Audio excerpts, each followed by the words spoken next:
Coming up on today's episode of the Virtual Couch, we're going back into the archives. It's an oldie but a goodie. The topic is narcissism. The word gets bandied about left and right, to and fro. You're hearing it probably on the news and even in the people that you interact with on a daily basis. You might even be asking yourself the question, am I a narcissist? Which, tip number one, if you're asking yourself the question, chances are you're probably not. But everything you've wanted to know about narcissistic personality disorder is coming up next on the Virtual Couch. Hey everybody, this is a very quick advertisement, and I know I'm a podcast listener. You can hit the little fast forward button probably on your podcast player, 15 seconds, 30 seconds, but bear with me. I'll try to make this quick. As a therapist myself, I obviously recommend that everybody give therapy a try, because when people ask me, do I need therapy? I don't even have to talk to you. The answer is yes, I need therapy. Everyone could use a sounding board. Everybody could use an objective third party. Everybody could kind of dig deep a little bit and find out what are things that they've been holding back on. What are the things that they feel like they should be able to get over or shouldn't be worrying about? Should and shouldn't. Nobody wants to be should on. But we're all hanging on to things that would be helpful to process. And there's even things that we thought we'd achieve by now, or things that we really want to achieve so that we won't have these regrets in life. And so if there are people listening right now that might be noticing that their anxiety or their depression might be getting a tiny bit worse, especially with what's going on in the world right now, let's get to it. Let's not leave that untreated. You owe it to yourself, to those around you, your spouse, your kids. You owe it to you at the very least to give therapy a try. So if you're nervous about finding the right fit, if you're worried about bumping into somebody in the therapy waiting room, if you have any worries about therapy, might I recommend that you go immediately to betterhelp.com/virtualcouch. Again, that's betterhelp.com/virtualcouch, all one word, and just take a look at the world of online therapy. Go check out what over 500,000, approaching 1 million people have already done before you, and sign up now by going to betterhelp.com/virtualcouch and get the help that you need, the help that you maybe didn't even know that you need. There's a broad range of expertise in BetterHelp's counselor network, which might not be available in many areas. And especially right now with shelter in place, with social distancing, betterhelp.com is designed to do video therapy, telephone therapy. They even have appointments that you can text. So the service is available for clients worldwide. You can log into your account at any time and message your therapist, and you'll get timely and thoughtful responses. Plus, you can schedule these weekly video, phone sessions, whatever it is, so you won't have to sit in an uncomfortable waiting room as with traditional therapy. Although every time I do this ad, I do want to say that my waiting room is quite lovely. BetterHelp will assess your needs and match you with your own licensed professional therapist. Oftentimes, you can start communicating in under 24 hours, and the BetterHelp.com assessment, the intake alone, is brilliant. And they also work with all kinds of things. Acceptance and commitment therapy, one of my favorite techniques.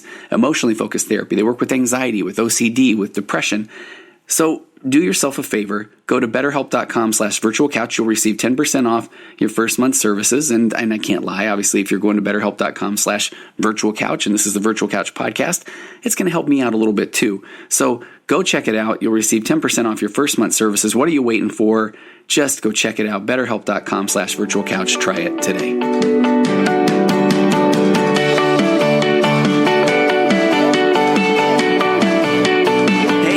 Thank you for tuning in to episode 197 of the Virtual Couch. I'm your host, Tony Overbay. I'm a licensed marriage and family therapist, certified mindful habit coach, writer, speaker, husband, father of 4, ultramarathon runner, and co-author of the best-selling book, He's a Porn Addict, Now What?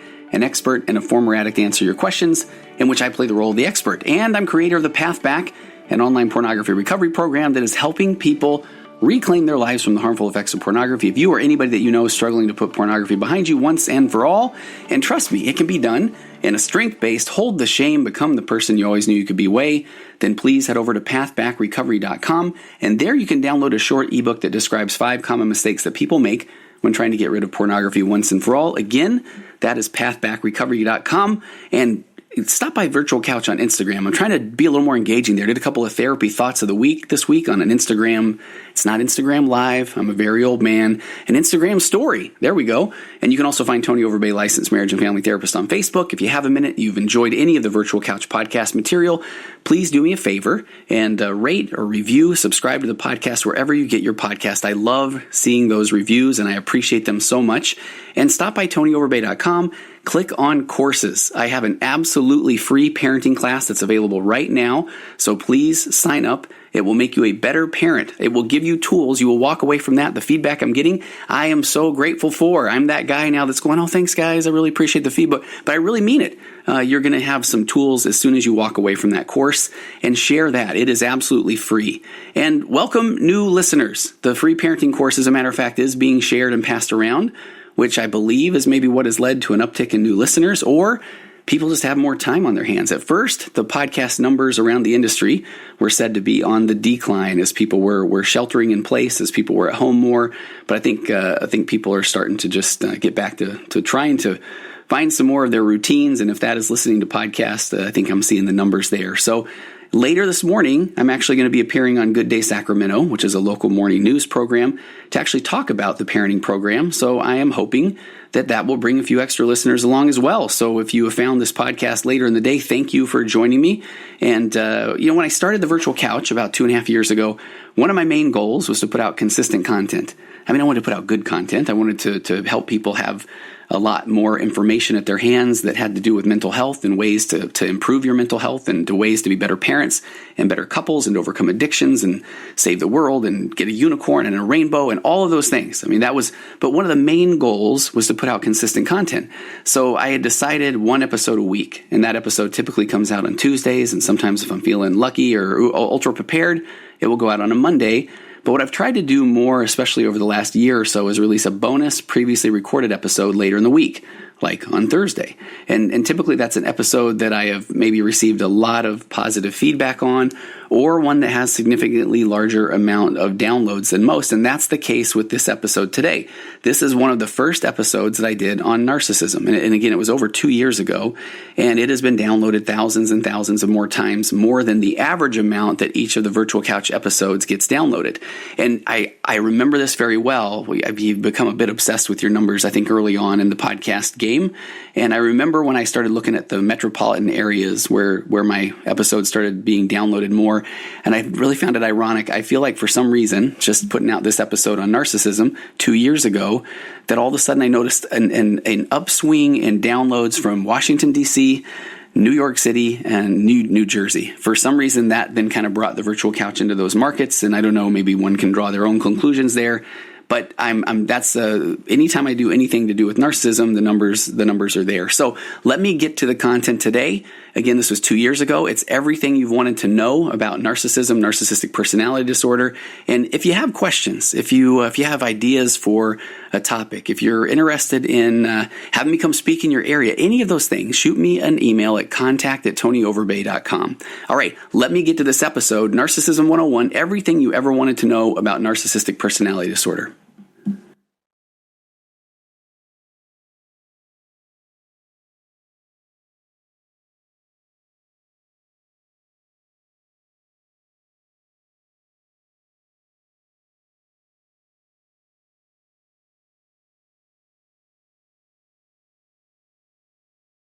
The topic that I want to talk about today, and you've probably already seen it in the title, but it's narcissism, narcissistic personality disorder. What is narcissism? It is coming up so much.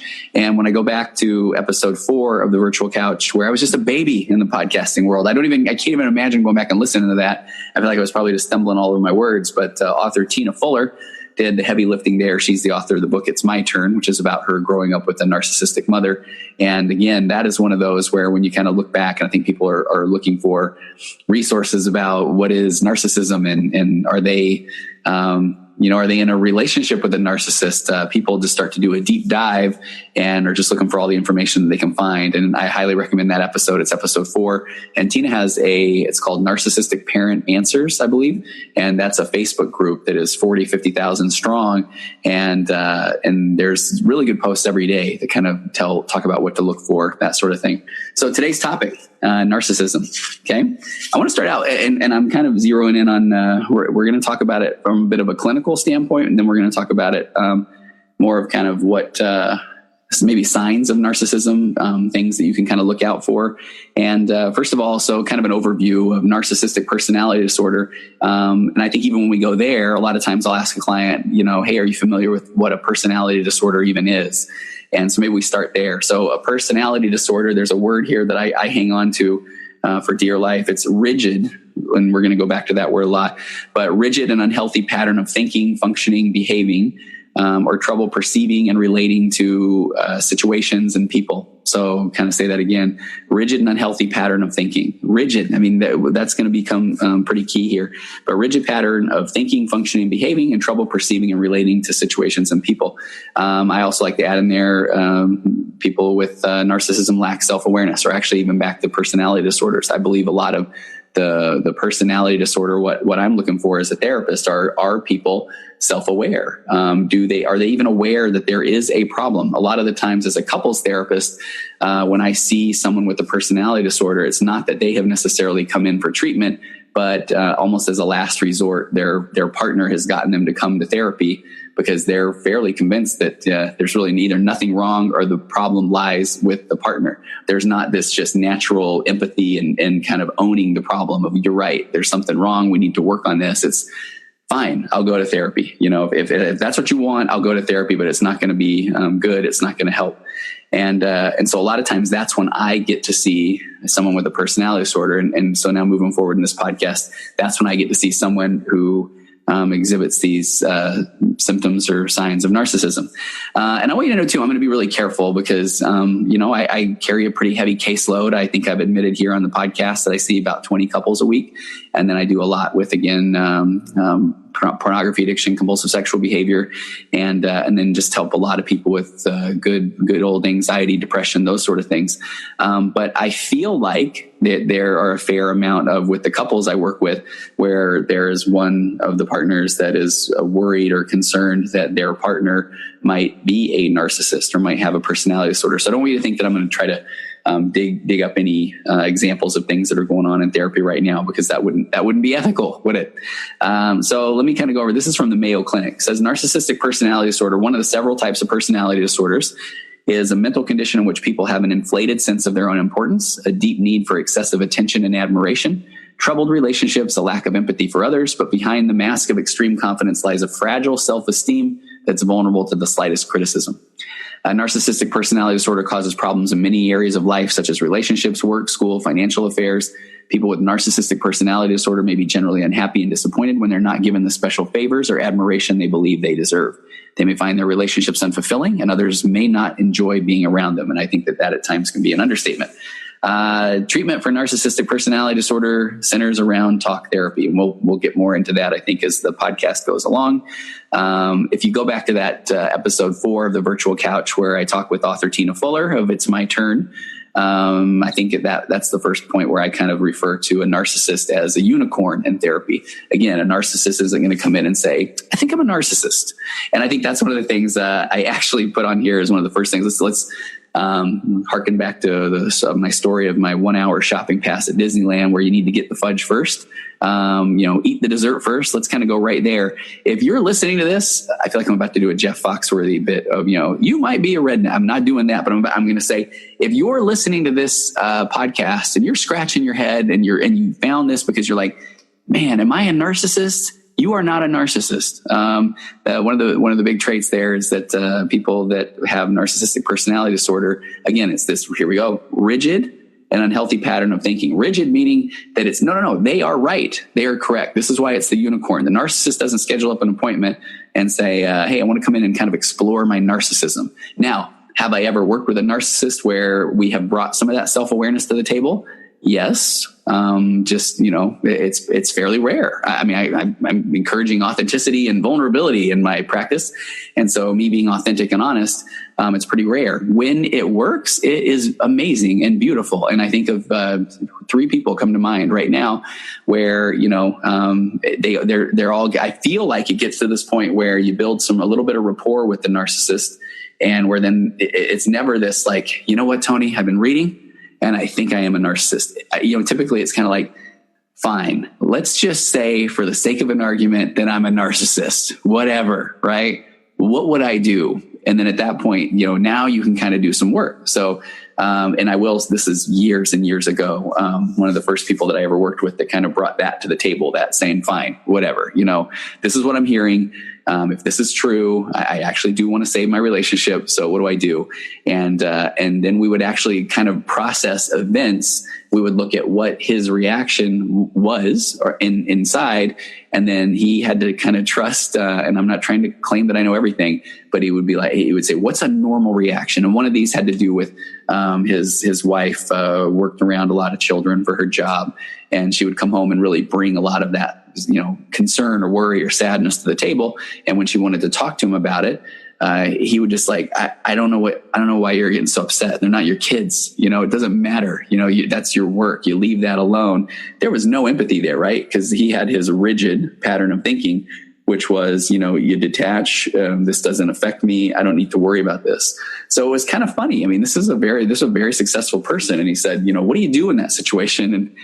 And I almost felt kind of silly saying, you like hold her, hug her. Let her talk it through, man, it's empathy.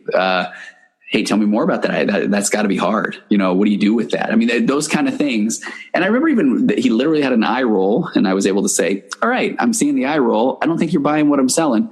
But then we ended up having just a fantastic relationship.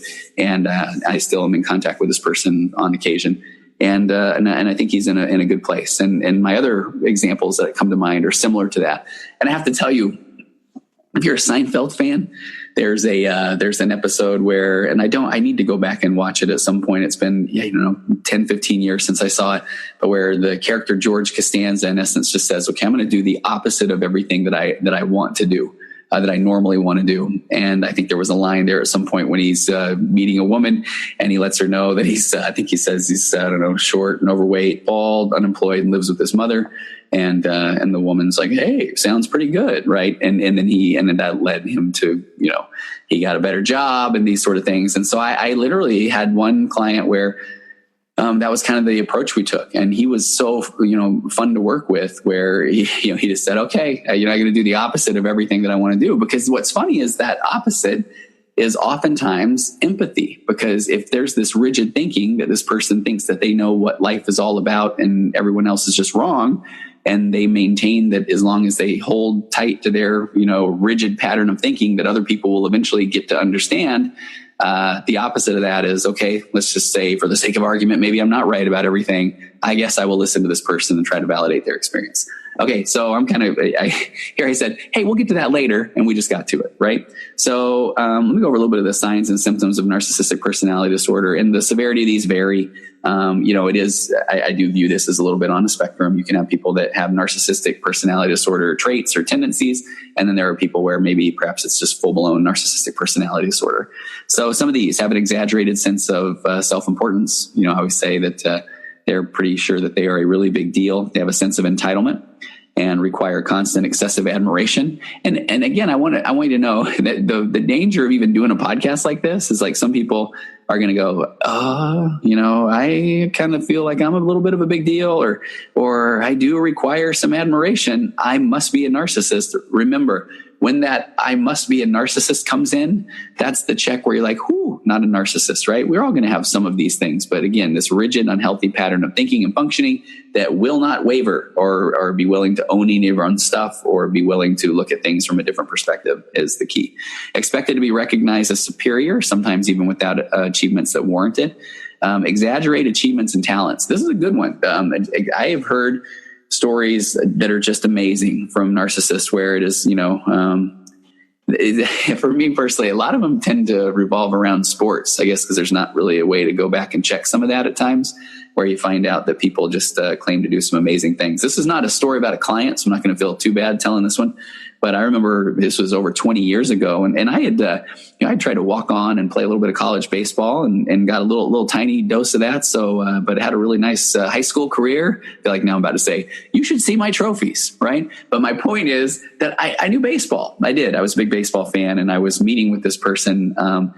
They had kind of stopped by the apartment shortly after my wife and I were married, and they were just kind of checking up on us for something. And the guy had said, I don't know, I think I maybe was wearing a baseball hat because I was trying to hide my early male pattern baldness at the time. There's something that's kind of ironic now as you see the glare on my head. But I think he mentioned something about baseball, and I was like, I love baseball. I had a little taste of it in college, and and I'll never forget this. He's like, oh, I was drafted, and I'm like, oh wow, and I mean, I was still pretty young at this point, just fresh out of college, and I was like, wow, this guy, man, he tasted the big leagues.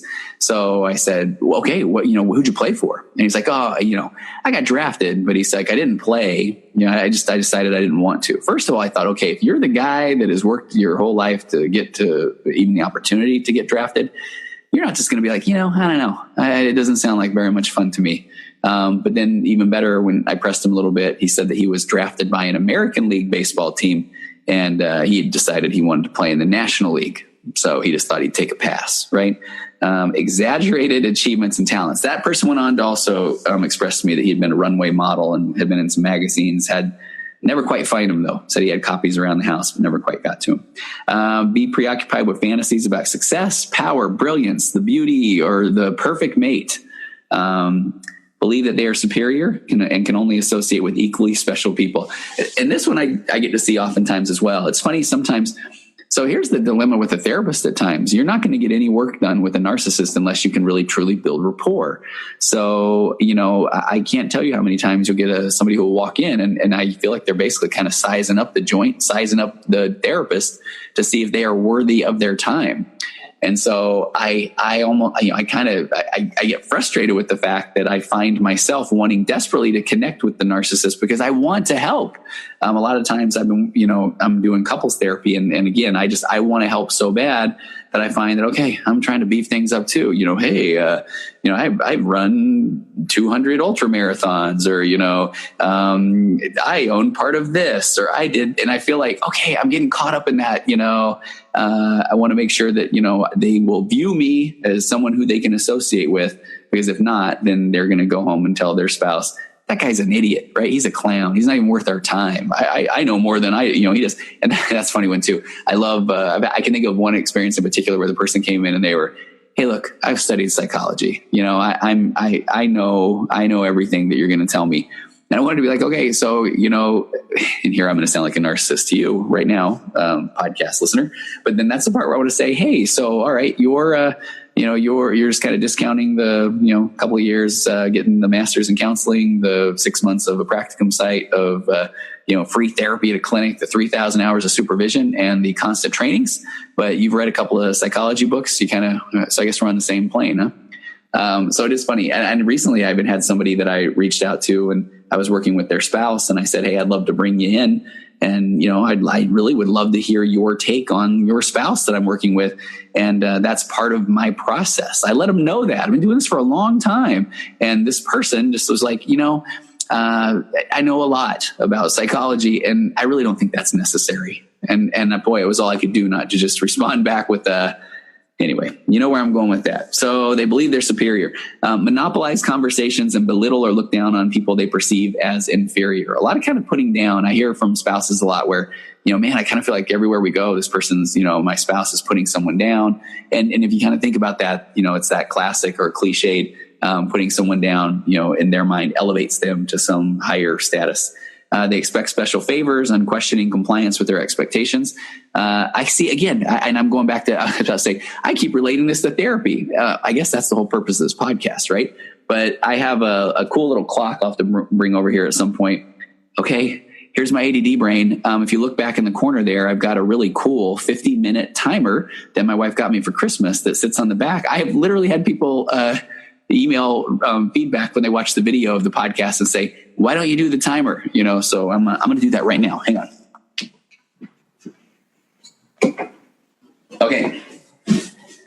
Okay, I'm back. So expecting special favors. Here's where my train of thought went, right? There's one of those skills I tried to teach in episode 26 on EFT, where my train of thought went right there was, I have had multiple narcissists in a conversation here. I've got this little timer that holds boundaries. It's a visual representation of a 50-minute hour.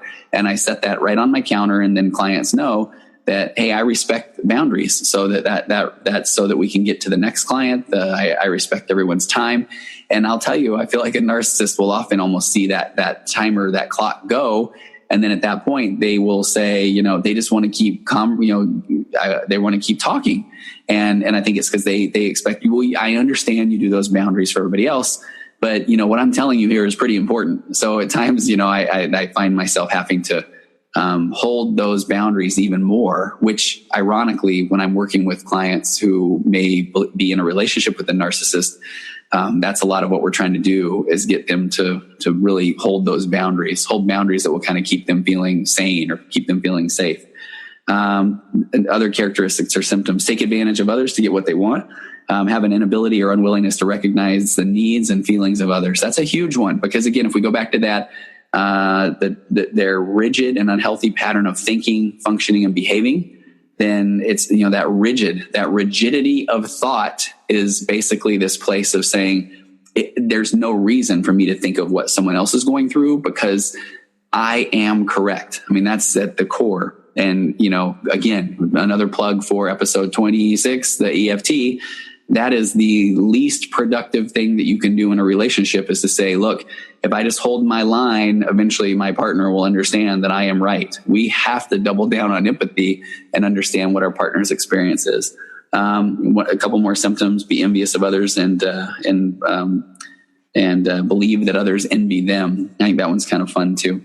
Behave in an arrogant or haughty manner, coming across as conceited, boastful, and pretentious, and insist on having the best of everything, the best office, the best car, the best everything.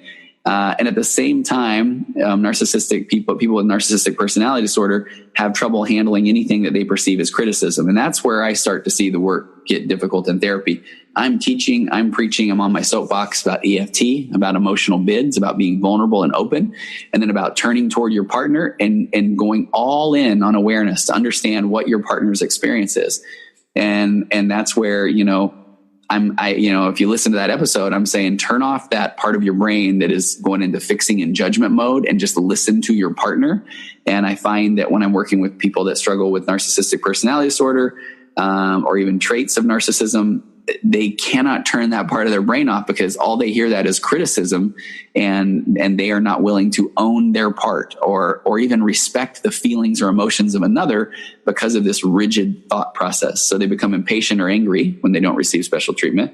They can have significant interpersonal problems, feel easily slighted if someone isn't willing to put in this extra time or listen to them, have difficulty regulating emotions and behaviors, react with rage or contempt, or try to belittle another person to make themselves feel superior. And I feel like those two things go along pretty well too. If we kind of go back to, I think I did an episode on anger long ago, and anger is a way to try to take control of a situation. So when somebody feels criticized, hurt, blamed, or not willing to kind of take a look at what their role was, if they lack this self-awareness, one of the quickest ways to try to gain control of a situation and a conversation is to get mad, to get angry, to amp up. And I watch that here. When I'm trying to do EFT work, I feel like a partner that struggles with narcissistic personality disorder, they even in my room will immediately try to take control of the room, take control of the situation. And that often is by raising their voice, that sort of thing. And that's just not productive to the work we're trying to do in therapy. And a lot of times I have to do that. I've had situations in here where I've had people that I feel struggle with this that have just, they've yelled. They've told me. I've had one where he walked out. I think maybe I've told this story, but he was losing control of the situation because we were asking him to be vulnerable and listen to his wife. And, he stood up and he was going to leave the room and walk out. And it was one of the funniest things to me where, he tried to slam the door behind him. This was when I was working at a clinic, when I was still very, very new, very green. And as he walked out, he slammed the door behind him, but the door hit the back of his foot. So the door, he wanted it to make a big old loud noise, but instead kind of hit his foot. And then it kind of made that sound like you're giving somebody a flat on the back of their shoe.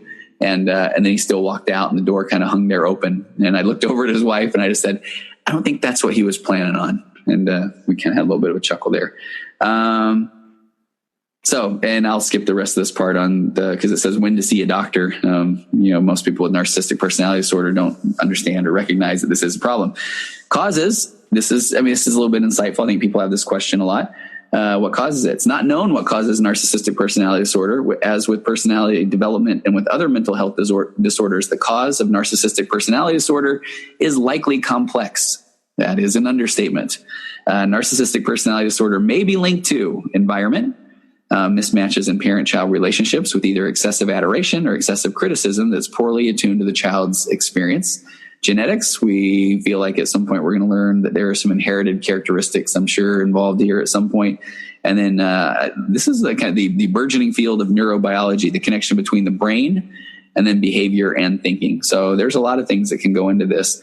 And, I was pretty convinced for a while there that it was just, born, it was just genetics and maybe the neurobiology. But when you really start to look at the environment, you can see patterns of narcissistic behavior that span generations. And so there's some thought, and I think maybe Tina talks about it on the podcast, or it might even be in her book, where we start to look at, if someone, and who knows when it started, what the genesis of the first narcissist. But then if the narcissistic person has these rigid thought patterns, and now they have a child who is trying to naturally from the factory be a little more expressive, and they're told consistently that that's wrong. And then they try to adapt their behavior to then, be the person that their parent just ultimately thinks that they have to be, when meanwhile the parent lacks complete self-awareness. That's a recipe for then this person kind of then, falling in line with this rigid thinking, is that's the only way I'm going to get attention or, from my parents. So they kind of stick to that. Risk factors. And here's this one's on about everything I read. Narcissistic personality disorder affects more males than females, often begins in teens or early adulthood. And it says, keep in mind that although some children may show traits of narcissism, it might simply be typical of their age and doesn't mean they'll go on to develop narcissistic personality disorder. I think that's pretty important. Prevention and get help as soon as possible. Participate in family therapy to learn healthy ways to communicate. Attend parenting classes and seek guidance from therapists or social workers. I almost feel like at the end of this report, it was kind of like, we're not really quite sure what to do, so we'll kind of plug in hey, go get help. We'll kind of put it at that. So there was there's a book by a gentleman named Keith Campbell, W. Keith Campbell. He's a narcissism researcher, and I find that fascinating. Co-author of a book called The Narcissism Epidemic, Living in the Age of Entitlement. And he did an interview on Huffington Post. This was back in December. And so I just wanted to hit, it's, of course, from a clickbait angle, they say, I think it's like 18 signs of narcissism, and you probably won't believe number, whatever, however the clickbait things work. But I just wanted to touch on a few of these. Keith Campbell says most people are sort of in the middle, though some are more extreme than others. And that's kind of what we were trying to allude to earlier. He says people are on a continuum. There's a range of narcissism. And I do find that that's the case. And he talks about how sometimes the signs of narcissism are a little more nuanced. They're not always as obvious as the media depictions would have you believe, about this raging, I am king of the world versus, that kind of thing. It's not always that. And it is possible, Keith Campbell says, again, narcissism researcher, it's possible to have some traits of narcissism without having full-blown clinically diagnosed narcissistic personality disorder. And I love the way in Tina's book, It's My Turn, she talks about an overt narcissist and a covert narcissist. The overt narcissist is the one that is loud and bold and out there and in your face. And the covert narcissist can actually, I think can be a little more of a struggle to identify, recognize, and work with, because the covert narcissist is the one that's, kind of passive aggressively letting you know that, wow, I never really had that problem. And if you would just kind of listen to me, then, you would be able to do these things better. And so it's just a lot of just, being able to say that they were or are better than someone else, and they don't understand what that person's really going through because they never had that problem, and so that makes the person on the receiving end feel bad about themselves. And so let me go through a few of these. I'm not going to hit all of them. Let's see. Let me go to number 3 that he had. They can often be found in leadership roles. Not that that makes them good leaders. There's a researcher named Jean Twing, co-author in The Narcissism Epidemic with Campbell. But narcissists often find themselves in leadership positions because people who are narcissistic want to be leaders. They don't necessarily make better leaders, but they want to do it. So they're more likely to end up in those positions. I think that's one of those things where, it depends on what your goal is. If your goal is, I just want to be a CEO, that might be more of what kind of they're talking about being found in leadership roles. If your goal is, I want to do the best job possible, and because of that, the fruits of my labor rise me through the ranks, and before I knew it, I was CEO, that's a little more of, I'm sure that's kind of looking at this as that is not the narcissist. This one's fascinating to me too. They always manage to make the conversations about themselves. You can start talking to a person about how you have cancer, and pretty soon you're talking about their new car, Campbell explained. And man, I watch this in therapy a lot, where if I say someone puts out an emotional bid and then their partner, I'm encouraging their partner, hey, double down on empathy. Listen to what your partner's saying. This is your partner. This is your spouse. You care about them. You love them. You love them. And you want to know more about them. That's what this is all about. That's why we're here in marriage therapy. Listen, I can give that entire speech. The person will, but then the narcissist is going to say, right. No, I understand all that. But, what they don't understand is I've done this and I've done this. And I'm like, oh my goodness. So it's kind of making about them. One of the greatest stories of this, I'm speaking with a friend of mine at one point. He was talking about a person that he had worked with that was a narcissist. And he said the guy would literally get agitated and uncomfortable when the conversation would go, away from him, until finally at one point, this person literally said, hey, can we get back to talking about me? And I thought that was pretty funny. They're guilty of name dropping. Number 6, he talks about not every story the narcissist tells is one of victory, but even the stories of tragedy or failure, there's an air of entitlement and victimization. I wrote a little note in here myself where I feel like this is where some of the manipulative aspects of a narcissist come into play. So there are times where I feel like, the narcissist's ultimate goal is to kind of take control of a situation, or prove that they are, again, amazing, or, that they are better than. So I have watched before when I feel like we have someone be vulnerable, and then a narcissist recognizes, if they say the right things, then their partner responds better. So if they say, if the narcissist in therapy at times says, wow, I've never really thought about that before, and I can really understand why that's hard for you. And you watch the partner just break down and weep because they haven't had this kind of a response, an empathetic response before. And then, we'll kind of think for a moment, hey, here's a breakthrough. But then, a couple of weeks, maybe down the road, you learn that particular conversation is brought up all the time by the narcissist saying, see, I'm doing the work. I'm doing better. But it's like, no, you did one thing. You found one way to make it look like you are trying. And now you are kind of manipulating that story. And instead of continuing to do the work, these authors say narcissists will often tell stories about themselves, sometimes repeating the same story over and over again. And many times the story will be about an instance of personal heroism or an exploit. But even when a story is of something negative that happened, it'll never be the narcissist's fault. That's the thing where again, back to this world of EFT, when I'm trying to do couples therapy and someone is a narcissist, sometimes I am just trying to set the table to kind of, a spouse, the non-narcissistic spouse, all they want to hear is that the narcissist understands at some point that, wow, I can understand why you would feel that way. My behavior wasn't good.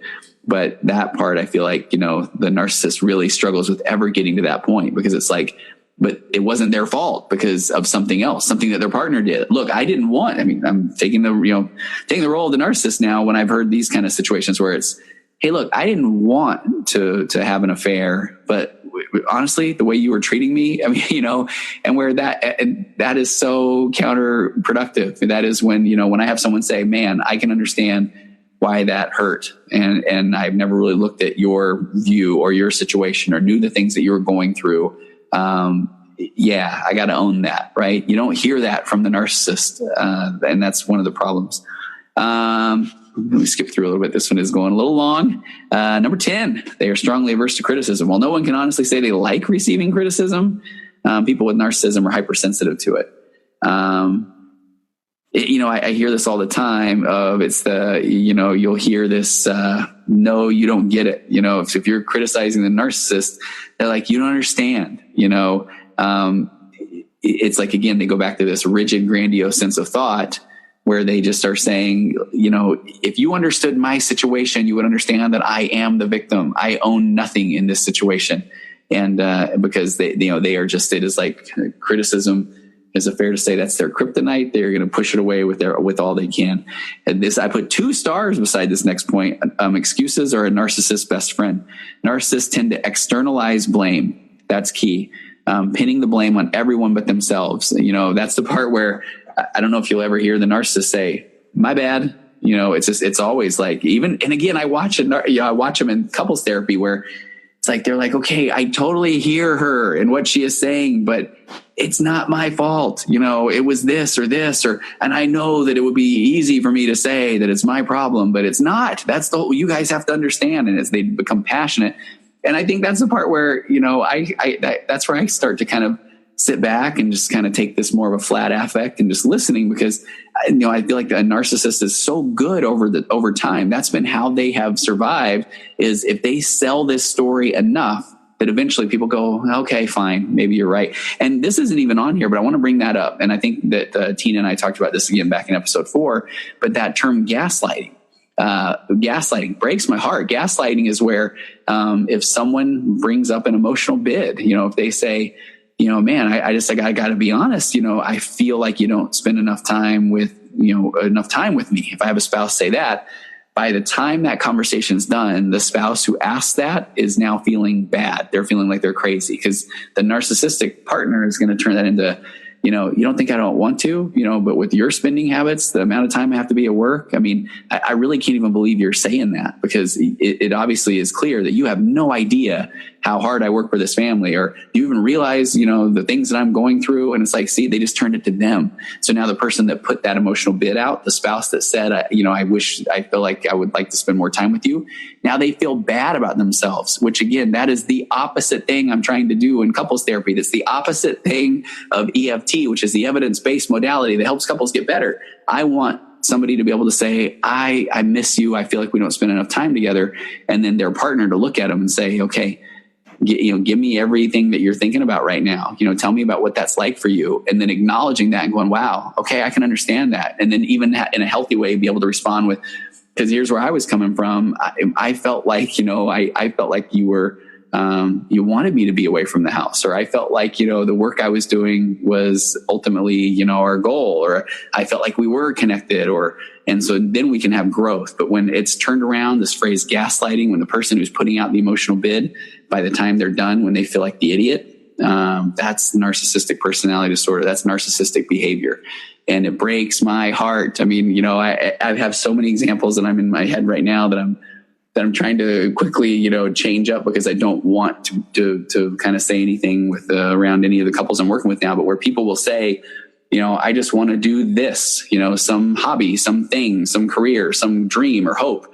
And then that is turned against them to kind of say, I can't believe you're saying that. Like, and then, do you know what that's like for me to hear that? That tells me you don't respect me, or you don't whatever. And then the person's like, man, I shouldn't have said a thing, and so the person starts to withdraw. They start to lose their sense of self. And again, back to that breaks my heart.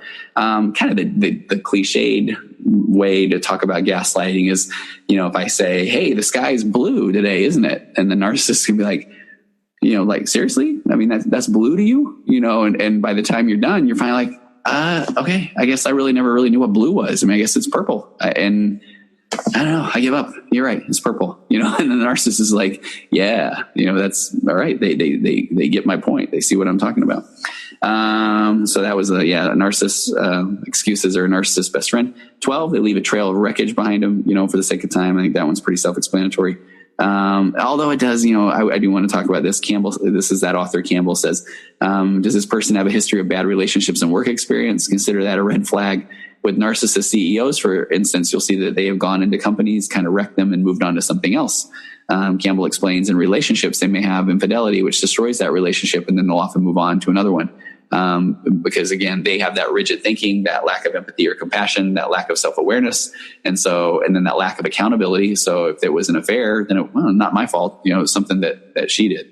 And in Campbell's work, he says in that vein, they may be more likely to cheat, but that's because the narcissist won't put the feelings of the partner above his or her own. So, okay, a couple more. Everything is personal, particularly in quieter narcissists. There may not be signs of overt self-reference and promotion, but there's a defensiveness and a reactive anger if they're not recognized or if they can't get it their way.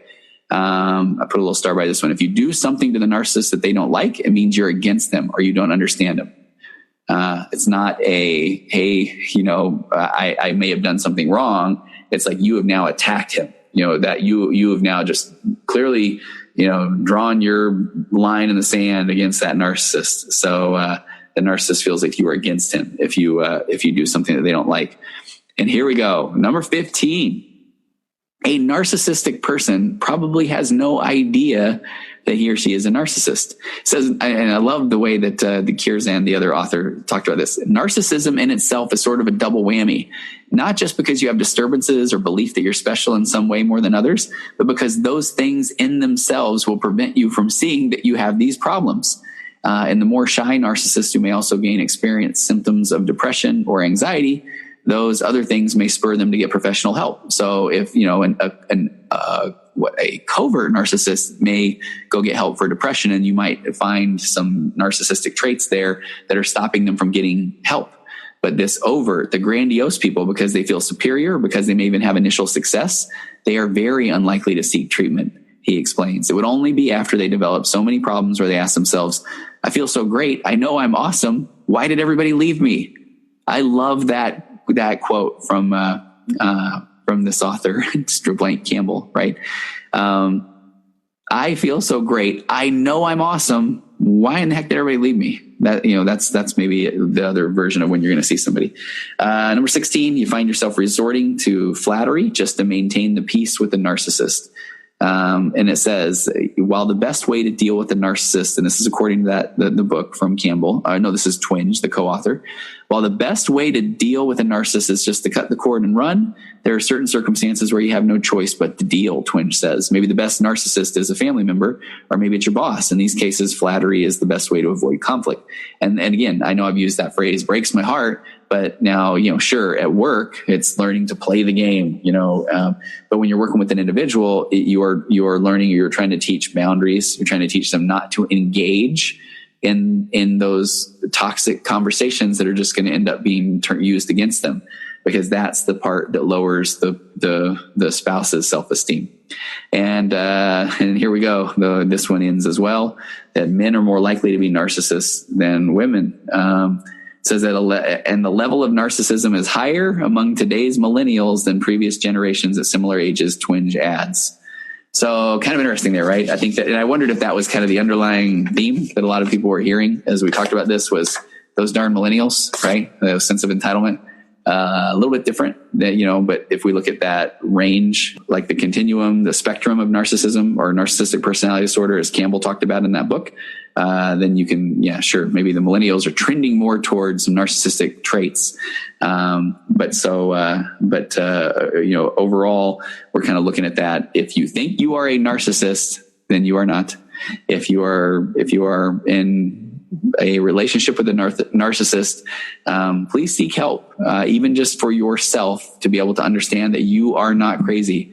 Long-term exposure to narcissism, and I'm kind of making this up on the fly, may be detrimental to your health, because you start to question yourself. When I work with people who are in relationships with narcissists, I beg them to double down on self-care. Go back and listen to my podcast about emotional baseline, because you have to get your own emotional baseline up to a place where then you can be the best you can be for your kids or your job or your family or that sort of thing.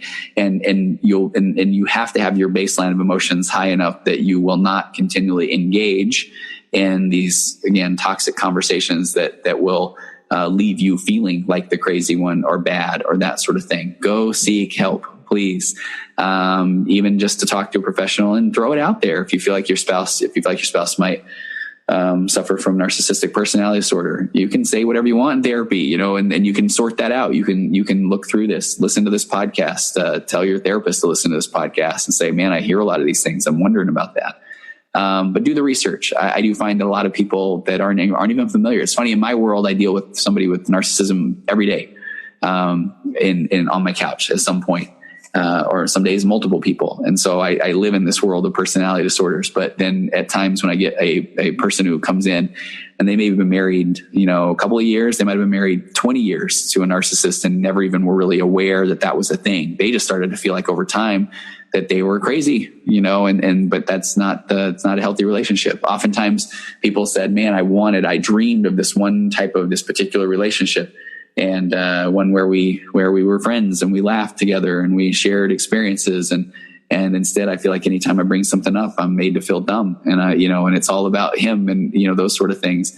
And that's not. I mean, I'm gonna throw down my card as I get to play normal police a little bit here. That's not normal. That's not the relationship that we want. It's not the relationship you deserve. So please seek help. Okay, I'm rambling now, but thank you for sticking with me on this journey. It probably went longer than I think. You can see the sand and the glass there. It's going down significantly. But I'm passionate about this. I want people to be their best selves. I do feel like if in the right situation or circumstances, the narcissist can get help too. Again, I know I call them unicorns, but I've seen some unicorns, and there can be some work there. But boy, they have to buy into the work. They have to see that they may lose their family or jobs or that sort of thing because of that behavior. And then hopefully they can build some good rapport with the therapist, and they can say, fine, let's just say for the sake of argument, maybe I am a narcissist. What do I do with that? And then we can kind of let some of the work begin. Thank you for taking the time. If you're involved in someone with a narcissistic personality disorder, go to couples therapy. Sometimes, again, I hope that's what you're hearing here. You have to set some good boundaries and do this for you, for your kids, for your relationship, for your emotional, mental health. And then go back and listen to that emotional baseline podcast and double down on self-care. All right. Thank you for your time. And as per usual, I'm going to take us out with the wonderful Aurora Florence and the song It's Wonderful. I will see you next time on The Virtual Couch. Compressed emotions flying past, our heads and out the other end.